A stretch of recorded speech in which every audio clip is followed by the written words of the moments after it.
Now, turning back now to the damage caused by Hurricanes Gustav and Ike. Hurricane Ike made landfall 164 miles away from Vermilion Parish. However, it still sent in a storm surge that was equal to that of Hurricane Rita. Ryan NAQUIN has our story from farmers who are trying to stay afloat. To say some folks in Vermilion Parish were caught off guard by Hurricane Ike would be an understatement. I didn't believe a storm going to Galveston, Texas would flood us again.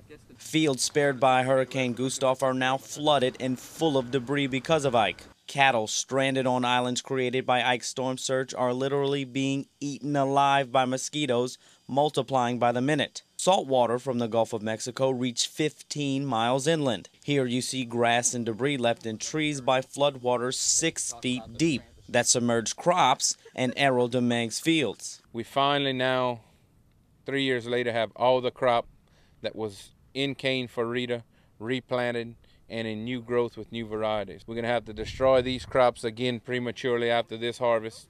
It's been 4 days since Ike made landfall, and here in Vermilion Parish, the water is still in the fields. And this is salt water. This isn't fresh water. It's been brought in by the storm surge. And that's going to be a huge problem for sugarcane here in Vermilion Parish. We're hoping to get some assistance similar to what Rita was. I think it's going to be a tough time coming with all the disasters we had across the United States in agriculture. It's going to be a hard fight to battle.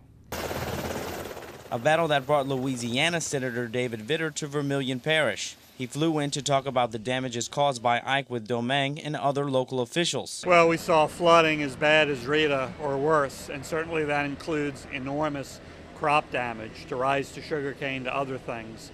And so that's going to be a lot of our effort in Congress. Vitter estimates the amount of damage caused by Hurricanes Ike and Gustav will push beyond earlier predictions. I think the estimates are going to be way above $500 million. I think it's going to be closer to a full billion. In years prior to Hurricane Rita, Dominguez says storm surges were less damaging to Vermilion Parish. He says that's because a levee that once protected this parish is no longer there. Over time, with boat traffic and all field traffic and residential, recreational traffic, that levee has since eroded away.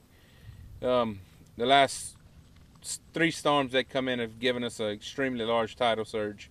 With no open barrier protection in our marshes south of us, the water just comes right over. Dominguez knows it could take years to build a new levee, but he says the farmers of Vermilion Parish cannot wait for help as long as they did with Rita. We waited 2 years before any assistance came from the federal government. None of us can endure this time frame. And with Congress meeting for just more than a week before the elections, time is running out. In Vermilion Parish, I'm Ryan NAQUIN for This Week in Louisiana Agriculture. Folks in Vermilion Parish say that following Hurricane Rita, many of the people did not come back, and that cut into the tax base. They're concerned that could happen again after Ike.